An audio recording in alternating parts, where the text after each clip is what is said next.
So this slide is from another course I teach, but if you haven't seen it, it's kind of good general information to put the concept of signaling, and then we take it to the next level when we do the scrambling techniques. But this is the real basic stuff. So normally when computers are connected or a computer is sending a signal, normally there's a signal that's always flowing, and we call it the carrier signal. Just an electric signal flowing, and electricity is to give the concepts of noise and also frequencies and things like that. So how electricity is generated, this is real basic stuff. So it's generated from magnetism. So wherever there is a magnet, a north and south pole, magnetic field is flowing from north to south. And if you have a magnetic field flowing and you get a bar, a metal that moves through it, electrons start flowing in that. And that's how electricity is generated in general.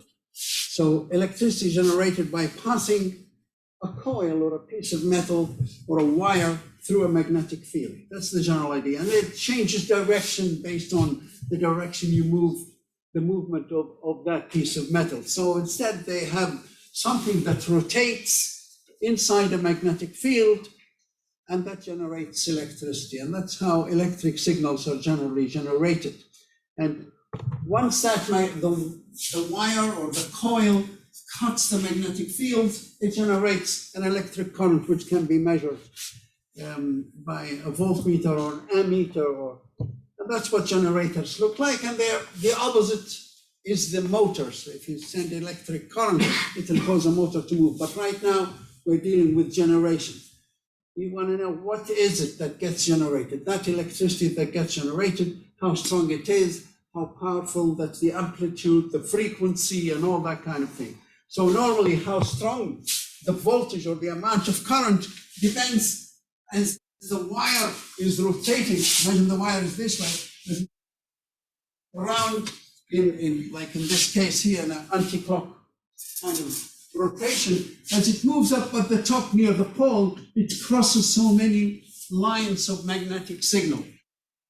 It causes a lot of electrons to be generated. So the current is at its strength, the strongest point, when it's crossing at this point.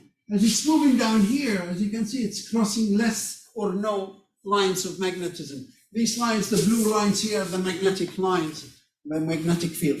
So if the wire goes across them, it crosses more of them and generates higher current. So if we measure the current, then we'll find that the current goes up and down. So if you check with an ammeter or a voltmeter, the current increases. Like if you plot this one, 5 volt, -5 and 0 in the middle, you'll see that it goes up and down based on the position of that, where that metal bar is, or where that coil is. I know you know all this stuff. I just, emphasize it or make it clearer how frequency is happening. And as you can see now, by plotting this, we can see that actually the voltage goes up and down in cycles, and that's what they call cycles. A cycle is just one full revolution of this that generates magnetic or current going up and down for one station, basically. But, with the newer generators, they don't just have one pair of poles, they might have a second one, third one, fourth one, so there'll be even more of those frequencies. And also depends on how fast you rotate it, like you get these changes per time. So this is the actual voltage plotted out as per the position of each one of those. And when we do this at angular, we start 0 here, where there's nothing generated. So when this bar is at this point, 0, and as it goes up, that's the maximum 90. And when it comes down, it's still generating electricity, but it's flowing in the opposite direction. So they decide to call it the negative. So you get positive and negative all the time. But what's important to us now to transfer data is frequency. Frequency is very important.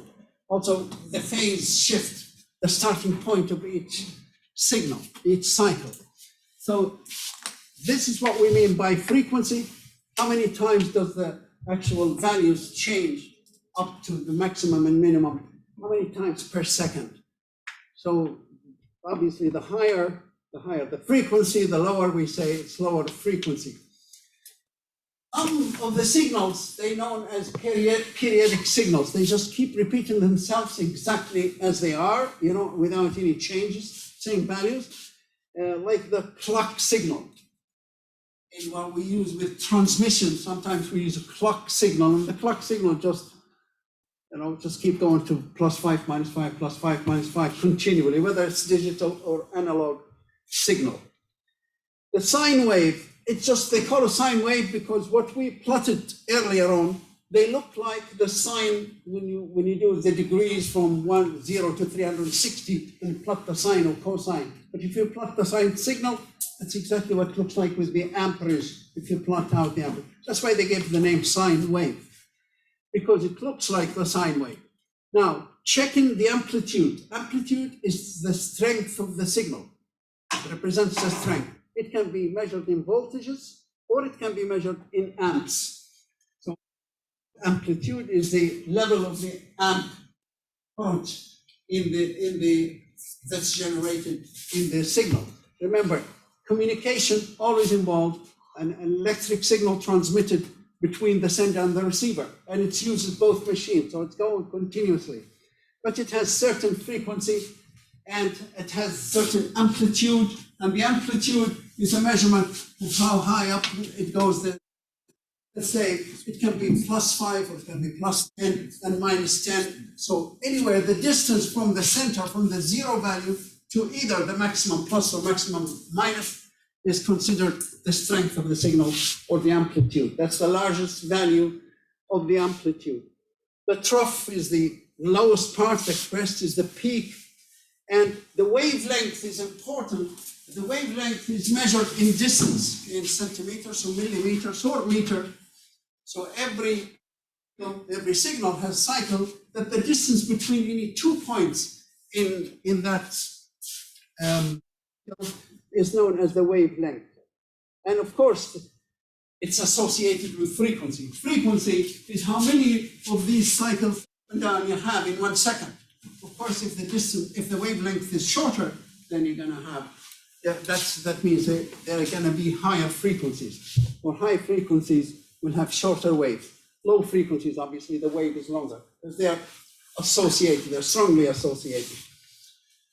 So let's keep going. The frequency is the rate of change of signal. You need to know what frequency is, or the number of cycles per second. So that's another definition, like a few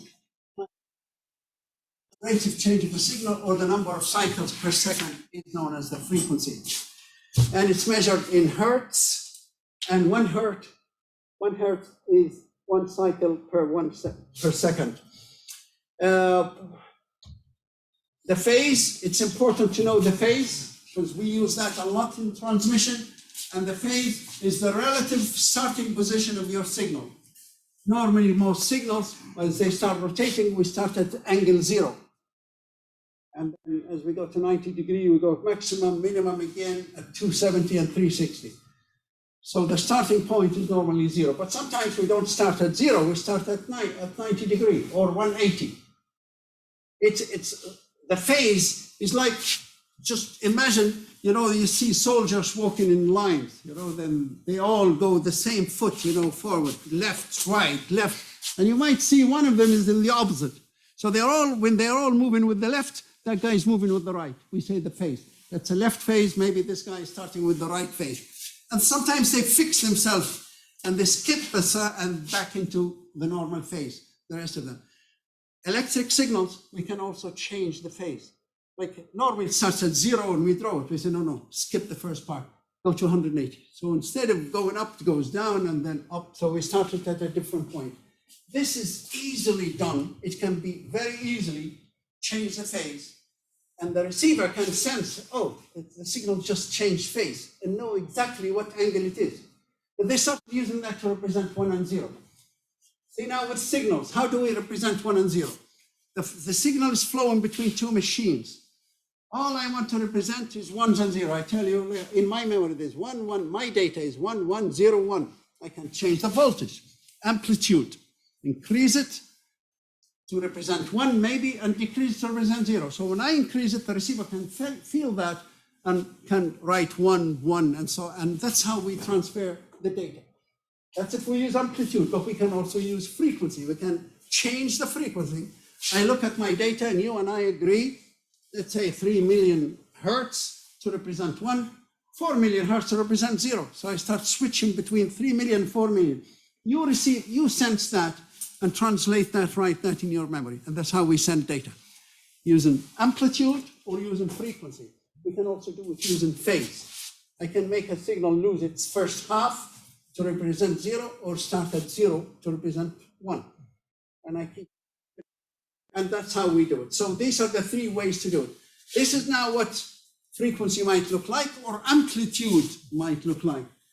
So if we agree on 2 different frequencies, here's a frequency.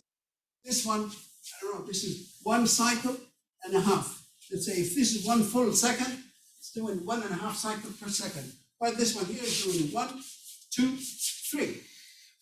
So that's what we mean by frequency. How many times, how fast does that generator rotate? But we don't go as far as changing the speed of the generator.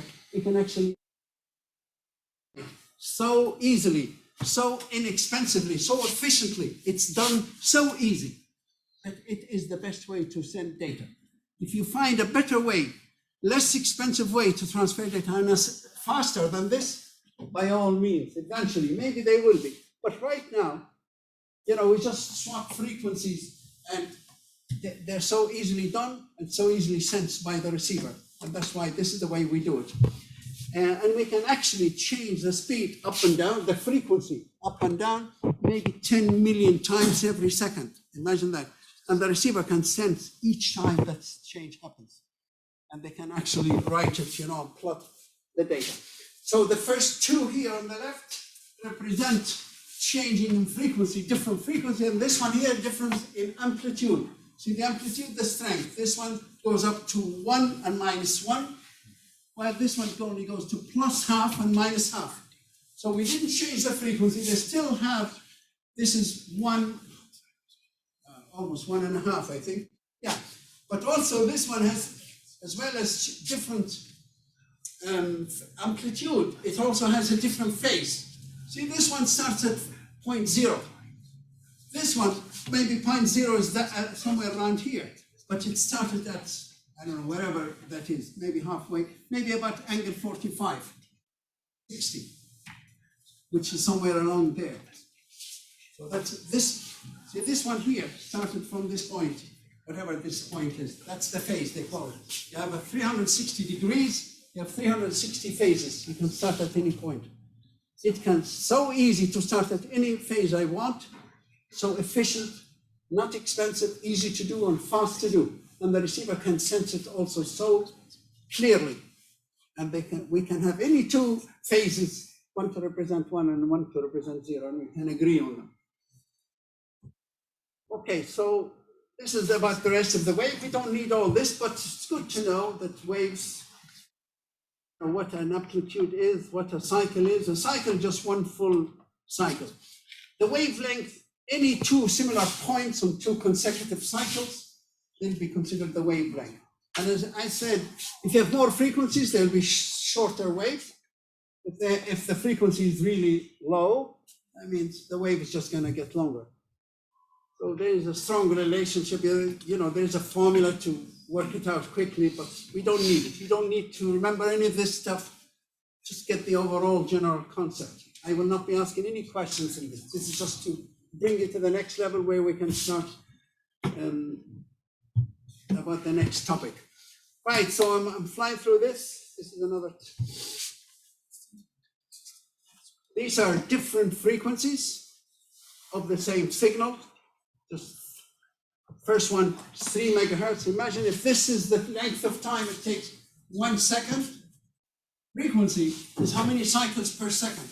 Imagine if this is in 1 second, the signal made 1, 2, 3 cycles. A cycle is a full, revolution from 1 to 0, 90, 180, 270, 360, and then start the next one from 0. So cycle. Right, so this one made 3 cycles in this time, and this one made 6, so that's 12. And these are the different frequencies. And the more frequencies, obviously, you can characteristics of different frequencies. That some frequencies cannot be used for transmission; they don't go long distance. Low frequencies and high frequencies, sometimes they're not suitable. So in every medium, there is a range of frequencies that can be used. Like for copper, for aluminum, for all these different materials, for light, some very low frequencies are no good for transmission. They don't go long enough.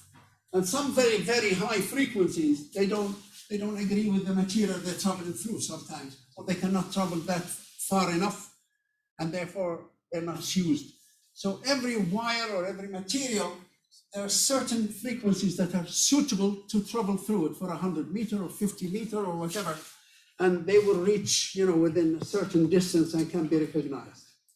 This is another example of the phase. So this one, the first one on the left, we call this phase 0, and this one is starting at phase 90. We just move the whole thing. This one is moved to this point to the left, 90 degrees. So it's just like ignoring the first, say, quarter of this cycle. We went straight to its position when it was at 90, but we started with it. They call this phase 90. So it's easy to start with phase 45, phase 90, phase 180. Any phase, you and I can agree, 0 will be represented by phase 90, 1 will be represented by phase 180. And ideally, they should be on the 2 opposite sides. Don't have 90 and maybe 100. They're too close. The signal will be clearer for the receiver. If he gets one positive, one negative, we can say, oh, there's a change. Because remember, the change happens a million times a second. It has to be fairly clear. If it's close, sometimes it's not that good. All right, so this is a phase. These are 2 signals traveling, same signal, but sent on 2 different phases, or 2 similar signals that sent. One is sent at phase 0 and one sent at phase 90. The other good thing, guys, is that multiplexing, there's something called multiplexing. Multiplexing, sending multiple signals on the same medium, on the same wire. They realize, we can send 2 different signals. Let's send the 2 signals at the same time. 2 different frequencies on the same wire. They realized, hey, we can get 2 people with, 1 signal between them, that they switch between 2 different frequencies to represent 1, 0. But we have, on the same wire, we can have 2 other people talking. When we give them 2 other frequencies, at the same time, 2 signals will be traveling. As long as they are different frequencies, they will not interfere with one another. They made the technology in such a way we can send multiple signals on the same wire, provided they are on different frequencies. There'll be no noise, no interference. And the same thing with phase. We can send multiple signals at different phases, and they will not interfere with one another. So this is if we change the amplitude. Now if we change the wavelength, and this is if we change the phase. It can be easily changed. This is the good thing, and it can be easily sensed by the receiver. That's the amplitude, strength, and this is the wavelength, changes the frequency, and this one changes the phase, the starting point. All right, the signals are either analog or digital. In the old days, all transmissions are done in analog signals. Analog signals are natural signals as well. So if you record your voice, you'll see the signals going up and down based on how loud and how sharp the sound is. And that's a typical example of an analog signal. It can assume any value. But when we went to digital signals, there are only 2 values. We agreed on them, and that's it. +5, -5, or 5. That's the major difference between analog and digital. Digital can only have 2 values. Analog can have any value. To the point, sometimes in analog signals, if you see a sharp rise, you don't know, is that noise or is that part of the maybe signal? If we have a singer and we are recording this and the singer goes on a real sharp high note, you might see the high note, but that can be a noise, may not be, part of the recording. So we don't know. That's the problem with analog signals. You don't know any part of the signal, whether this is an error or this is part of the data. That's why old recordings, they're full of noise. They cannot really clean them. But with digital signal, you only have two values. Anything else, you just get rid of it. Like, for example, -5 to represent 0, +5 to represent 1. If you find +15, you say, no, there's no such thing. Bring it back to 5. So any digitally recorded material or sound or signal, it can be corrected because there's no such thing as 6 or 8 voltage. If we only agreed on +5 and -5 or +3 and 5 or whatever it is. So this is the difference between analog and digital. Digital is clean, tidy, it can be cleaned, it can be error, free. While analog, anything recorded, by the way, back in the 50s and 60s and 40s and all that, it's all recorded with using the analog. Anything recorded now will have much, obviously, a clear quality for maybe years to come. And the problem with the noise, sometimes, even if recording at the time was brilliant, beautiful, but they recorded this stuff on magnetic media, like tapes and hard disks and all these have magnetic material in them that when they record, they put that magnetic signal into a magnetic charge onto the tape. The problem with magnetic charges on all tapes and hard disks, that after about 10 to 15 years, they start losing that charge. And by losing that charge, you lose the quality and you start having noise. So if you have hard disk with a lot of good information that belongs to you, and you have it stored in your room and say, okay, I'll take care of it in 10 years from now, you may not find it in 10 years. You need to remove it off the hard disk and put it on some other medium. But anyway, let's go to this one. So this is, again, analog signal. Analog signal was still used because a lot of transmission still happens in analog. But this is what an analog signal looks like, and this is what a digital signal looks like. I don't want to go in details with these because you don't need it, but normally in recording, when you record something, it's actually recorded in analog signal, and when it goes into the computer or, it's changed, or the normal signal comes in and then it's modulated to represent that sound. What do you call it? The representation of the sound. Now, amplitude modulation, well, what do we mean? Amplitude modulation is to change the amplitude, the strength of the signal based on the data to represent 1 or 0. The frequency modulation is to change the frequency based on the 1s or 0. If you can see at the bottom here, sometimes the frequency is very high, and sometimes slow. That's to represent 1 or 0. Amplitude can be represented in this manner here, in the middle one, in the red one. The amplitude, sorry, doesn't affect the amplitude frequency. Does not affect the frequency, and they don't. Those three things, we can independently change any one of them. Oh. Okay, the phase, the frequency, and the amplitude. Right, but okay, would it not be more interesting for the amplitude to always be the one that's changed, seeing as the time to receive the signal is the same? In fact, all new transmissions, they use the phase and the amplitude. Yeah, these are now but frequency is also huge on fiber optic. The range of frequency is so wide. So we'll see. They're using everything. I assume that the length, because obviously with FM you've got FM here, frequency modulation, not FM radios. Yeah, frequency modulation. I'm assuming that even though it's like it must be tiny amount of time, you still are taking longer to send the signal over. The moment they flip the frequency, it's identified, and for some reason, technology makes it so easy to change. They change it so many times, a million times a second. That's like the frequency has to be like 5 million times per second. So it does few, and they say, this is high, this is low. They can read it. They can very accurately actually detect it. And that's what brings the next thing. If we are changing frequency or amplitude or phase 1,000,000 times a second, but then it changes the time. The number of bits I'm sending, those 1,000,000 bits a second, are so tiny that any slight mistake, and this is what happens now between senders and receiver, sometimes the receiver a little bit slows. Like slow is 100th of a second slower. And it slips into the next bit, and therefore we got a bit error. So it's important, that's where we'll go later on, especially if you have long string of ones or long strings of zeros.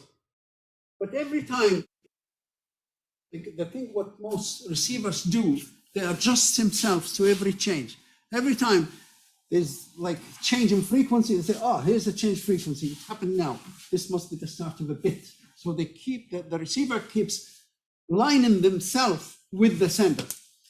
The moment the sender makes change, even if the receiver say, hey, this is too early, but no, it doesn't matter, just line yourself up with this. It's like you're walking again with, maybe again, the soldiers walking and they all line themselves up with the one on the left or the right. Even if they all line up with them and they keep going. Same here with the sender and the receiver. If there's a slight difference, that we could have errors, and therefore the receiver always lines himself. The moment a change happens, like for example, 5 volt and 2 volt, represent 1 and 0. The moment the receiver sees the change from 5 to 4 volt, knows exactly it happened. Now I'm going to line myself up from now on. But sometimes we don't get that change. Like we get 5, 5, 5 for a long, maybe lots of ones, and that's when the receiver calculations start slipping away from the sender. But every time there's a change, we have no problem. The receiver always line themselves with the change. It's like the sender has a clock and it ticks, and every time it ticks, the receiver will switch, will fix himself according to that, like a drum going, every time it hits. But sometimes it doesn't hit. We hold one for a long time, then he doesn't hear anything. And that's why sometimes we have lack of synchronization between the sender and the receiver. And that causes sometimes the sender says, okay, I'm going to send you 1 bit for this length of time, and the receiver might think, oh, it's 2 ones, because they don't line themselves up. And of course, you can't line yourself up with a clock. There's no such a clock. Clock is only, there is some sort of, there's 2 types of transmissions, just so you know. One that's controlled by a clock, and one that's not controlled by a clock. The one controlled by a clock is perfect. It's you always know exactly when to change and all that. They both hear the clock, but that's only suitable for close communication, no more than 1 meter. So so that's not much of a distance. So internally, inside the computer, all transmission is time-based, because there's a clock, everybody can hear it, from memory to CPU to all different parts of memory. But if the transmission, even with printers, they used to have, timing controls, but it's becoming not so successful because it's longer than a meter. They don't do that anymore. So they need to have another way of synchronizing the sender and the. There's some differences between analog and digital signals. You don't need to know them. I just talked about synchronous transmission. That's time-based, based on a clock or a time. And the asynchronous is not based on time. You have to synchronize yourself based on something else other than a clock. And because the longer distance, clocks cannot be successfully used. So the synchronous is only used for very short transmissions, usually within the same machine rather than transmission.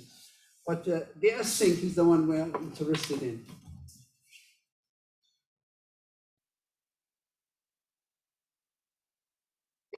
This is how we actually encode data. This is how data is transferred from ones and zeros into some signal. So either an amplitude transfer here, modulation, or frequency modulation. So if you're asked what's frequency modulation, it's changing frequency based on data. If you have 1, 1, 0, 0, what frequency represents 1, we turn. What frequency represents 0, we turn that. So that's normally what it is.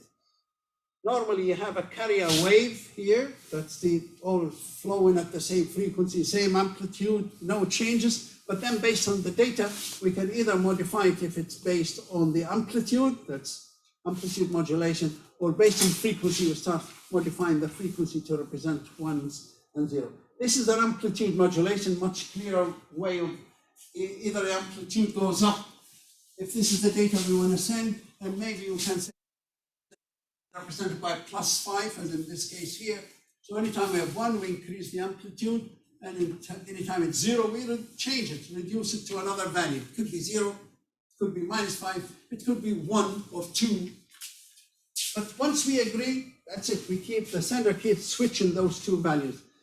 And the receiver senses those two values. What else? Amplitude modulation. This is another form of amplitude modulation, maybe 5 and 3 voltage or 2.5 to represent 1 and zeros. This is more frequency modulation.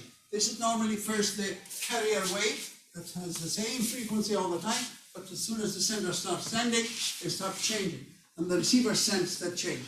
So here's maybe some frequency, low frequency, high frequency, that represents maybe 1, maybe it represents frequency 0, 0. The length of time is important, as you can see. This is the bit timer, that bit timing that is also agreed by the sender and the receiver. When I say agreed, they don't need to communicate an agreement, but they all stick to the same protocol. The protocol gives you the frequency for 1, the frequency for 0, the length of time for each bit.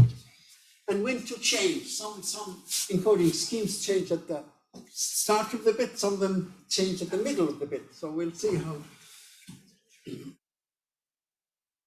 All right, what else is there? This is the phase shift. This is when we send data using phase shift. And this is used a lot in newer kind of communication.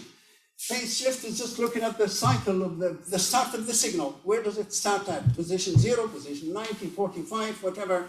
And here are two examples where one starts at position. This one starts at position 0. Remember, 0, 90, 180. 180 starts going downward. That's what the 0 is used for. Anytime there's a 0, jump to 180, go down.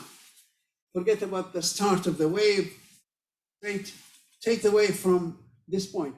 At point 0, it's going upward. Point 90 is the top one starting to go down. So point 0, it starts at the 0 going downward. So whatever we agree here, 0 is represented by 180 shift, 180 degree shift, then it starts at this point going downward. Starts at the 0 going downward for one cycle. And there it is. So this is starting at 0. This is 0 phase represented by 1. Another one, we go 0 phase. 0, jump from 180. So this is 180 going downwards. The receiver will see, hey, the signal should have gone up, it's gone down. That's 180. It agrees on 0. So it knows this is. So it's easily sensed. That's a good thing about those through characteristics. The electric signal has those 3 characteristics: amplitude, frequency, and phase shift. And they are easily modified and easily recognized. Easily modified by the sender, easily recognized by the receiver. In the amplitude, or the phase, what do you call it? The phase shift, thank you. Can that be done to any degree? It can. Any degree, whatever, Yeah. doesn't matter.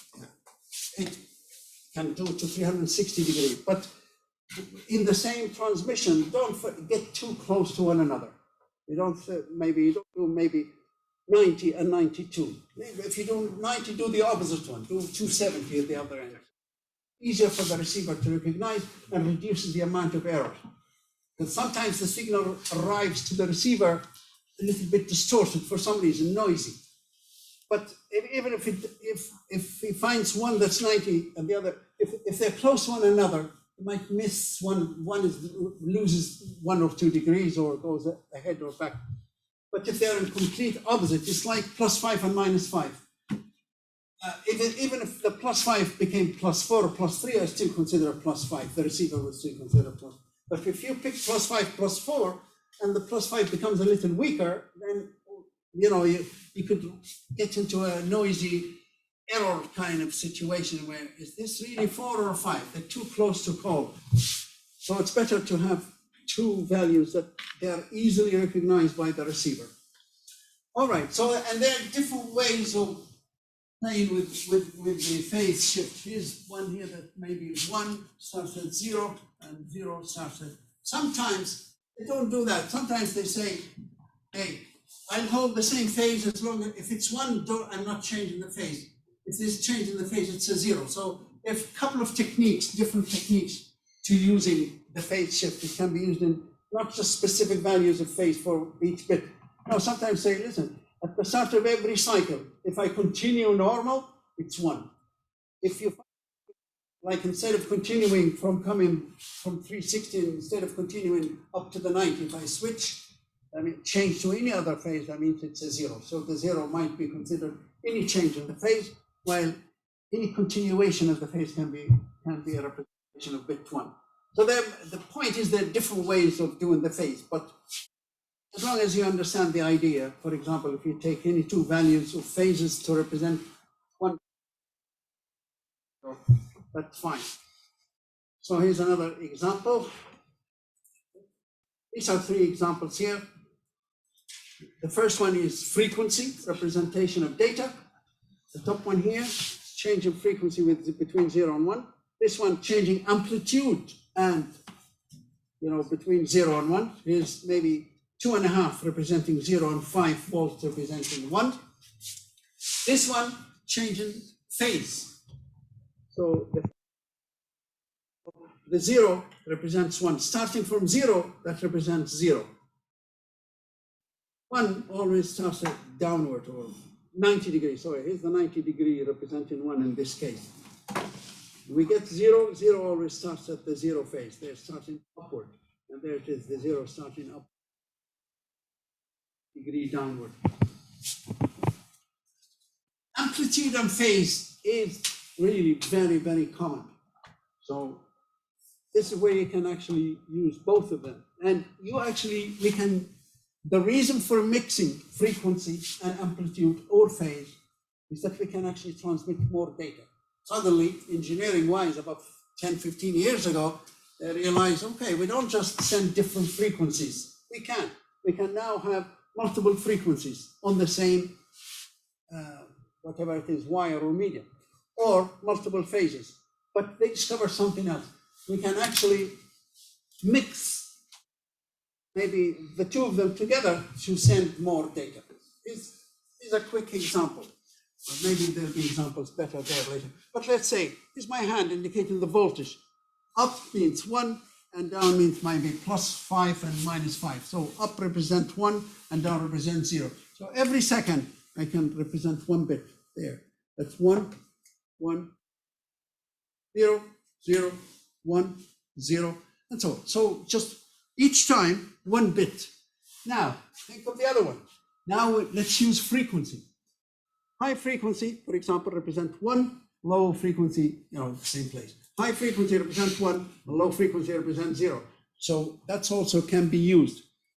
But now if we mix the two of them together at the same length of time, 1 length of time, we can transfer 2 bits.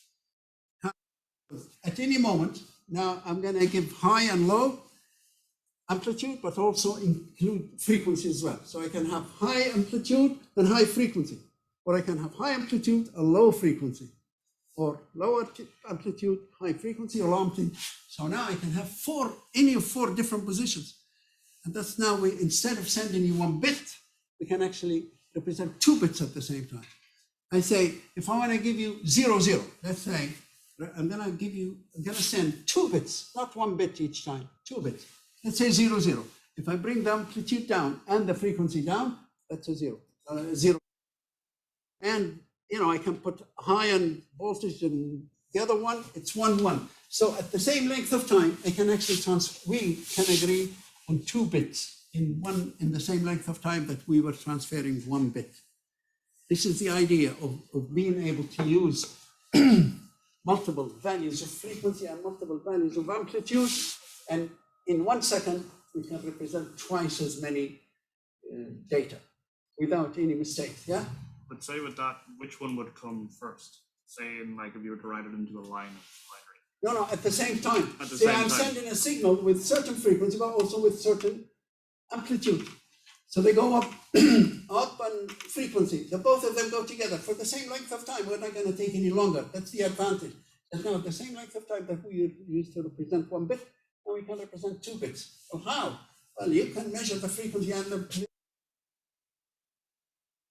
it's 1, 1. Like this, 0, 0. Even, at the same length of time. And if you go up, but then the frequency is low, then it's 0, 1 or 1, 0. We can, it's agreed upon. Approach it up to that you can represent 2 or 4 bits or 8 bits, and then increase the range.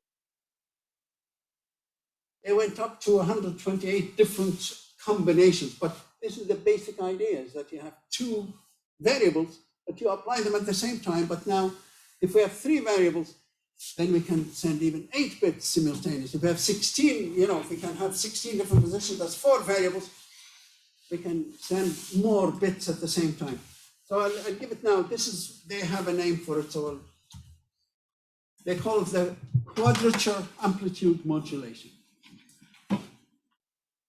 This is the very basic idea I've just explained.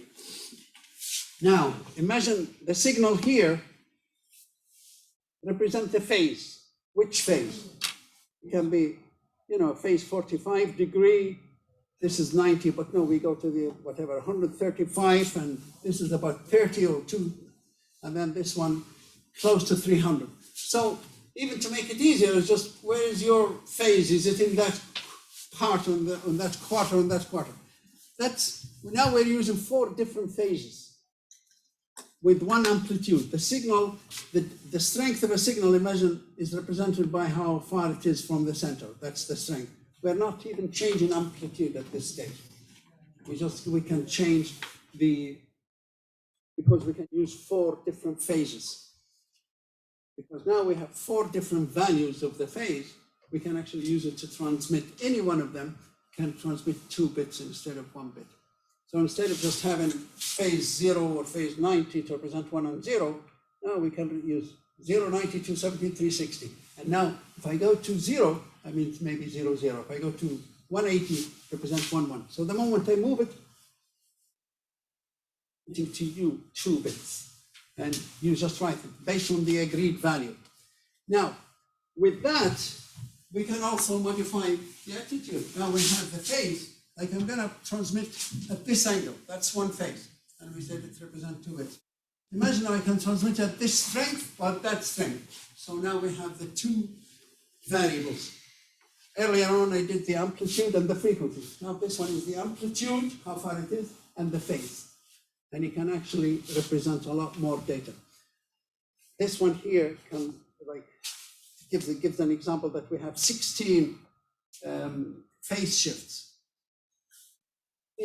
Basically, how it works. If we only had the basic transmission normally, you'll use any 2 phases, 0 and 180, for example. If we only use 2 phases, one represents 1, 0 phase, that's where the cycle starts, or 180. We can represent 1 by zeros, that's how it starts there. 180 is where it starts at this point. So that's the basic normal, 2 different values, and we can use it as a transmission between 2 people to represent 1 bit each. For example, it takes 1 second to do this. It's in this second, I either can transmit to you the value that represents 1 or the value that represents 0. If I switch to phase shift 0 or 180. That's the 1 and that's the 0.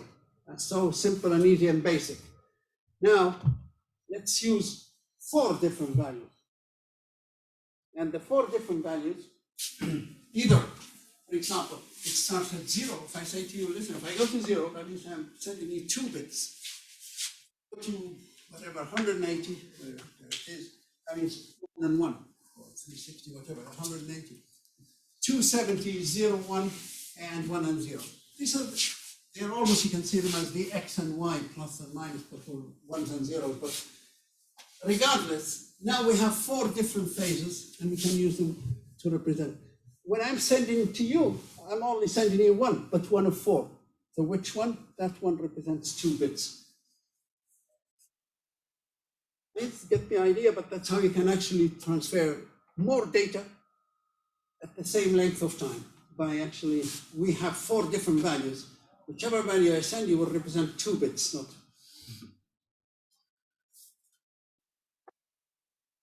The first one we use, remember, we're not even the strength at this stage. We're using 4 different values of phases, depending on which phase, which quarter it's in, the measurement, and it can represent 2 values. Now, let's add now, as well as those 4 values that can represent 2 bits to you, we can change the amplitude as well. So now we have another addition that we can have.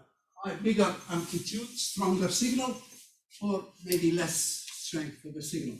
And now, by adding 2 different values of the strength of the signal, you can identify different value, different to 8 values, and they can represent 4 different bits.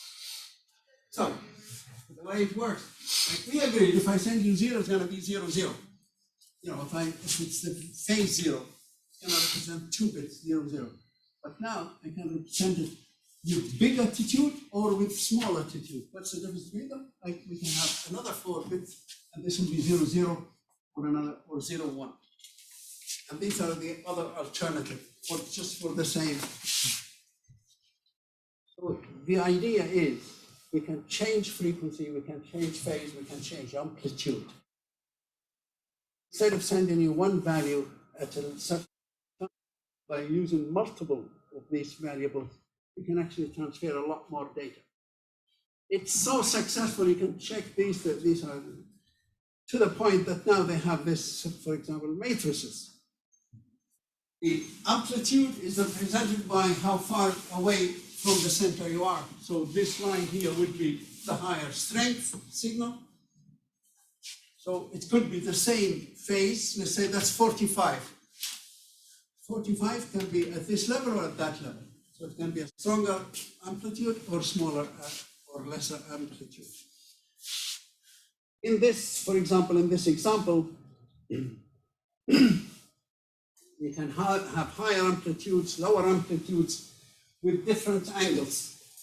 And each angle, you know, maybe some angles will not be given 2 values, but there'll be an angle here with that value, an angle, 2 different amplitudes, and that's one single amplitude, yeah?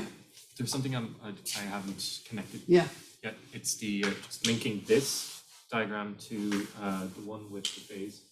So, okay. For example, the dot is that a point. The phase is just an angle, right? Yeah. So start at this. Imagine this is angle 0. We're just representing that this is phase 0. That's phase 33, phase 45, 70, phase 90. So the phase is just where this dot is located. So that's not which a point. Angle, right? So if it's here, it's phase. It's not a point on a signal. It just yeah, no, this is just to tell us how to read it, maybe. Oh, you got maybe, if you get maybe this here, that means phase 45. But the signal not on the actual diagram. Yes, okay. But here, just so we can say, hey, we received a signal of 45 and low power. We can say we received 45 but high power. And that's how you can read it from this point. And that's this is what the interpretation is. Send 0011, it send a high at 45 degrees. Once you use 001, you know, those 4 bits, just to select, I don't know, 66 or 70 degree with high power. 45, this is probably the first one. We started with low power and 45 degree.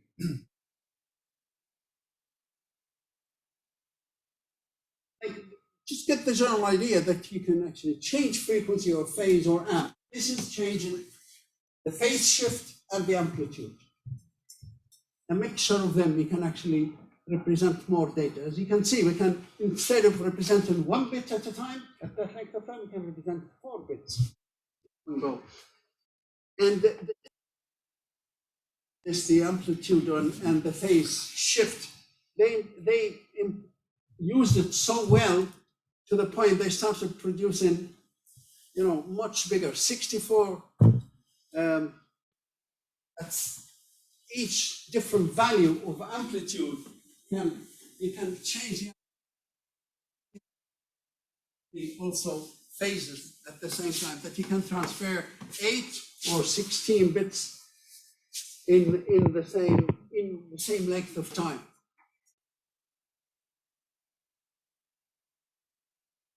If you got it, that's fine. If you didn't get it, don't worry. But just take the idea is that the fact now we have more phases and more amplitudes. By mixing them together, we can actually transfer more. We agree. We don't transfer it. We just agree, you and I, if I send you low power and phase 0, it means something. But if it's phase 0 and high power, maybe 2 more bits or 4 bits.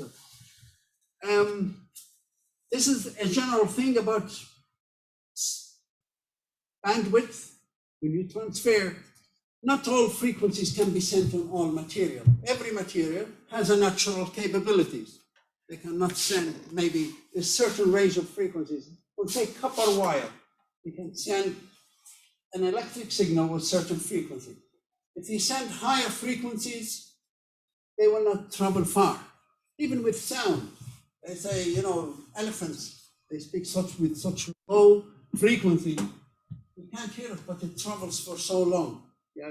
Same with electric signals and radio signals or light signals, different frequencies have different characteristics, whether they travel through that particular medium or not.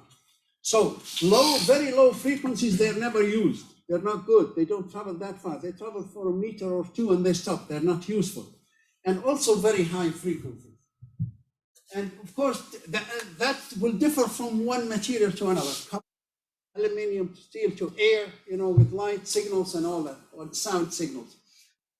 So if you test all the different frequencies they can transfer, say, on copper wire, and successfully use them, that means for every 2 frequencies, 2 of us can exchange ones and zeros.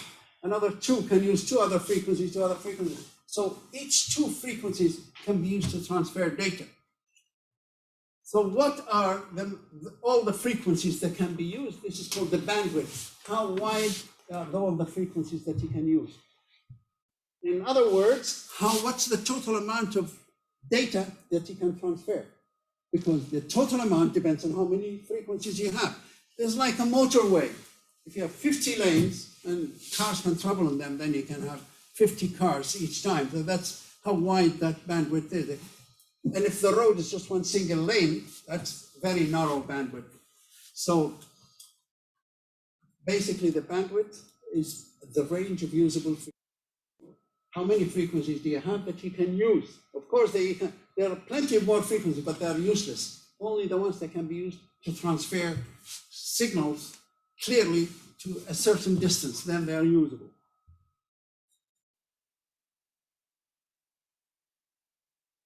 Well, this is the bandwidth again. It's just how many usable frequencies that can be used in a particular medium, and that's usually a representation of the total amount of data that can be transferred. The more frequencies, the more data you can transfer. Yeah, at the door there. Right, okay. Impairment are problems on transmitted signals. And one of the problems that we'll be looking at eventually is the out of sync between the sender and the receiver. But some of the problems are known as attenuation. Attenuation is the weakening of a signal. The signal gets weaker and weaker each time it travels. Every material will resist the signal that's traveling through it. Like a copper wire will resist the electricity going through it. And the signal has to put more energy to travel further. And the more energy it puts, the more energy it loses. And it gets to a point that it has no energy to travel any further. Just like swimming in a river in the opposite direction. You jump in, you start real powerful, you go a few meters, and the water keeps draining your energy, and you put in more energy, and then eventually you get to a point you can't go any further. That's exactly what happens to electricity flowing through a metal wire. or light through air or glass, any media offers resistance to the signal.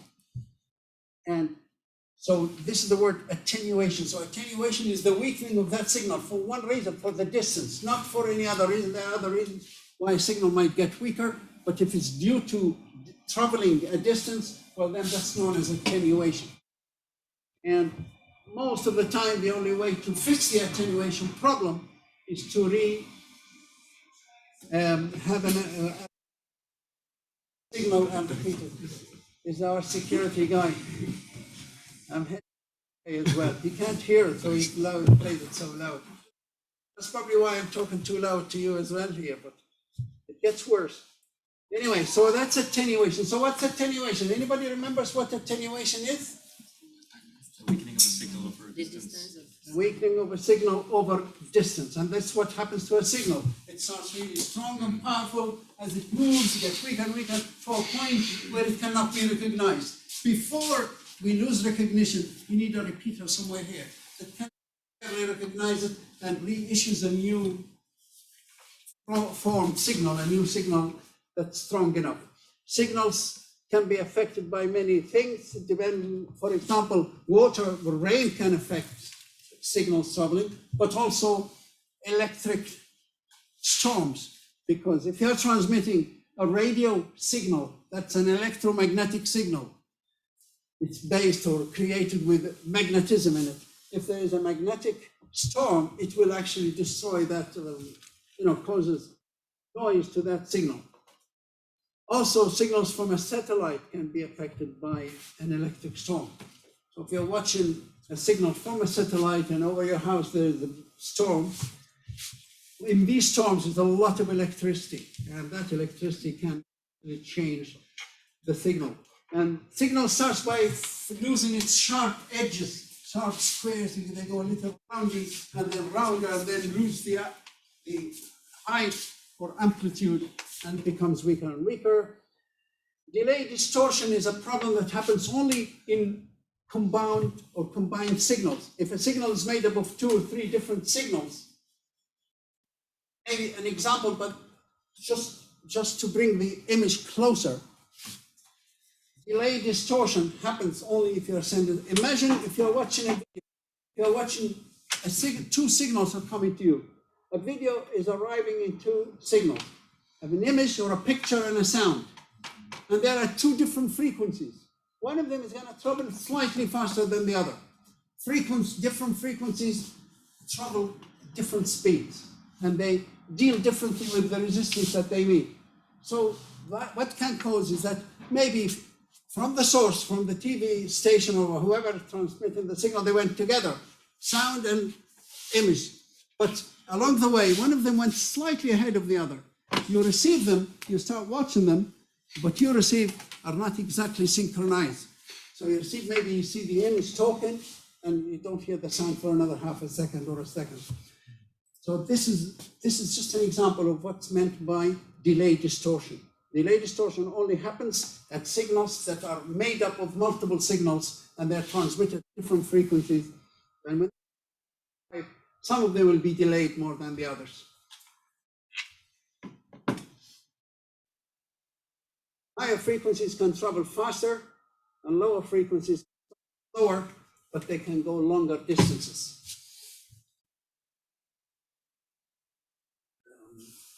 The other form of noise is inducted noise or induced noise. Sometimes they refer to it as crosstalk, and every current that goes through any wire, it generates magnetic field around it. That's natural. But also, any magnetic field that has a wire in it will generate a current, just like as we saw earlier on how electricity is generated. You move a wire through a magnetic field, it generates current. That current in this case is going to be noise for us. So if you have your data wire and it's in another magnetic field, it will generate in it a small current, and that is not what we want. That's noise, that's not the data. If we were sending data, it will cause a problem. So that's how one wire can bring a signal into another wire. In the old days, they used to have the telephone wires laying down close to one another, that if there's a conversation happening on one phone, the magnetic field just keeps generating, based on the frequency and it will generate current in the other one. And in the old phones, not now, but in the old days, sometimes you pick up the phone and you could hear your neighbors talking, but very kind of loud, but you can hear the conversation so clearly because it's induced by the original wire, by the magnetism generated by one wire. And it still happens, but they put filters onto them to eliminate that problem or solve that problem. This is normally how, a magnetic field is generated within a wire or by a wire, and not just once, it'll be all over, the wire, along the wire. And that's, if there's another wire within the vicinity of this magnetic field, it will generate the current in there. That's something, I don't know if you've learned anything, or, if you enjoyed it or found it boring. I can see some people found it boring, they're asleep, but that's okay. Okay, don't worry about it. So next week, what we'll do is we'll start immediately with this background. We should be okay to just move forward. I'm going to stop this. Any questions?